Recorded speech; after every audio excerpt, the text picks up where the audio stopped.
பத்திரிகையாளராக எல்லா இடங்கள்லயும் என்ன நடந்ததோ அதே தான் இங்கேயும் நடக்குது. இங்க கொஞ்சம் ரெசிஸ்டன்ஸ் மட்டும் கொஞ்சம் அதிகமாக இருக்கும். அந்த அவங்களுடைய ம். முயற்சிகளுக்கான தடை வந்து அவங்க நினைச்ச உடனே நடக்கல அப்படின்னு ம். நினைக்கிறேன்.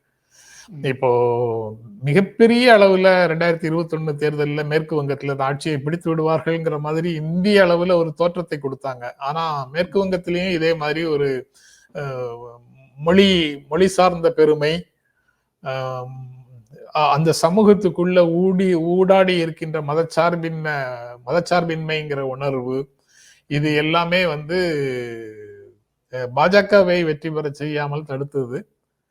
என்ன தவறுகள் உள்ளுக்குள்ள நடந்தாலும் பாஜகவிடம் அதிகாரம் போய்விடக்கூடாது என்ற ம். தடை வந்து 2021 அங்க கிடைச்சது. இப்போ அங்கேயும் மீண்டும் முயற்சி செய்கிறாங்க. இங்க தமிழ்நாட்டிலையும் புதிதாக கால் ஊன்றுவதற்கு, அதாவது கால் ஊன்றுவதற்குன்னா எப்படியாவது திமுகவை ஆட்சியை விட்டு இறக்கிட்டாங்கன்னா, அதிமுக ஆட்சி நடந்தாலும் சரி, தவேக அல்லது வேற யாராவது சேர்ந்து ஆட்சி நடத்தினாலும் சரி, அது எல்லாமே மறைமுகமாக இவர்களுடைய ஆட்சியாக நடத்தி கொள்ள முடியும் ஒன்றிய அரசின் அதிகாரத்தின் வைத்து அப்படின்னு நினைக்கிறாங்க.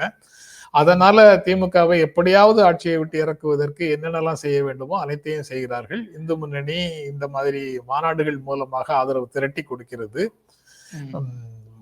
பாஜக நேரடியாக வேற சில வேலைகளை செய்யுது. அதிமுக அவர்களுடைய வாக்குகளை அங்க டிரான்ஸ்பர் பண்ணி அவர்களுடைய அஜெண்டாவுக்கு துணை போகுது. வேறு கட்சிகள் வந்து தனியாக நின்று அவர்களை முறியடிக்க வேண்டும் என்பதை முதன்மைப்படுத்தாமல் தனியாக நின்று அவர்களுக்கு துணை போகிறது அப்படின்னு தான் நான் நினைக்கிறேன்.